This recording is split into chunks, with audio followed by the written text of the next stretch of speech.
വിശുദ്ധ യോഹന്നാൻ എഴുതിയ രണ്ടാം ലേഖനം. അഭിവാദനം. തിരഞ്ഞെടുക്കപ്പെട്ട മഹതിക്കും അവളുടെ മക്കൾക്കും സഭാശ്രേഷ്ഠൻ എഴുതുന്നത്. നമ്മിൽ വസിക്കുന്നതും എക്കാലവും നമ്മോടൊത്തുണ്ടായതുമായ സത്യത്തെ മുൻനിർത്തിയും സത്യത്തിൻ്റെ പേരിലും ഞാൻ നിങ്ങളെ സ്നേഹിക്കുന്നു.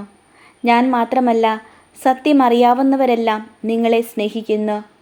പിതാവായ ദൈവത്തിൽ നിന്നും അവിടുത്തെ പുത്രനായ യേശുക്രിസ്തുവിൽ നിന്നുമുള്ള കൃപയും കരുണയും സമാധാനവും സത്യത്തിലും സ്നേഹത്തിലും നമ്മോട് കൂടെ ഉണ്ടായിരിക്കും.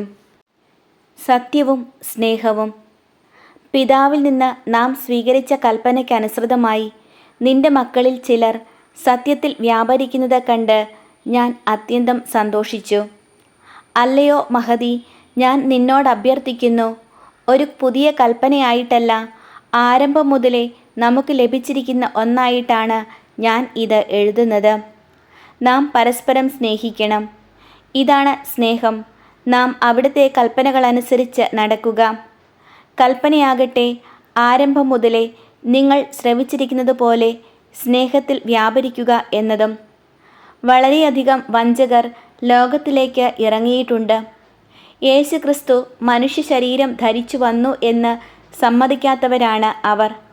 ഇങ്ങനെയുള്ളവനാണ് വഞ്ചകനും അന്തിക്രിസ്തുവും. ഞങ്ങളുടെ അധ്വാനഫലം നിങ്ങൾ നഷ്ടമാക്കാതെ അത് പൂർണ്ണമായി നേടാൻ ശ്രദ്ധിക്കുവിൻ. ക്രിസ്തുവിൻ്റെ പ്രബോധനത്തിൽ നിലനിൽക്കാതെ അതിനെ അതിലംഘിച്ച് മുമ്പോട്ടു പോകുന്ന ഒരുവന് ദൈവമില്ല. അവൻ്റെ പ്രബോധനത്തിൽ നിലനിൽക്കുന്നവന് പിതാവും പുത്രനും ഉണ്ട്. പ്രസ്തുത പ്രബോധനവുമായിട്ടല്ലാതെ ആരെങ്കിലും നിങ്ങളെ സമീപിച്ചാൽ അവനെ നിങ്ങൾ വീട്ടിൽ സ്വീകരിക്കുകയോ അഭിവാദനം ചെയ്യുകയോ അരുത്. എന്തെന്നാൽ അവനെ അഭിവാദനം ചെയ്യുന്നവൻ അവൻ്റെ ദുഷ്പ്രവർത്തികളിൽ പങ്കുചേരുകയാണ്. ഇനി വളരെ കാര്യങ്ങൾ നിങ്ങൾക്കെഴുതാനുണ്ട്. എങ്കിലും അതിന് കടലാസും മഷിയും ഉപയോഗിക്കാൻ എനിക്ക് താല്പര്യമില്ല. എന്നാൽ നമ്മുടെ ആനന്ദം പൂർണ്ണമാകുന്നതിനു വേണ്ടി നിങ്ങളുടെ അടുത്ത് വന്ന് മുഖാഭിമുഖം സംസാരിക്കാമെന്ന് ഞാൻ പ്രത്യാശിക്കുന്നു. നിന്റെ തിരഞ്ഞെടുക്കപ്പെട്ട സഹോദരിയുടെ മക്കൾ നിന്നെ അഭിവാദനം ചെയ്യുന്നു.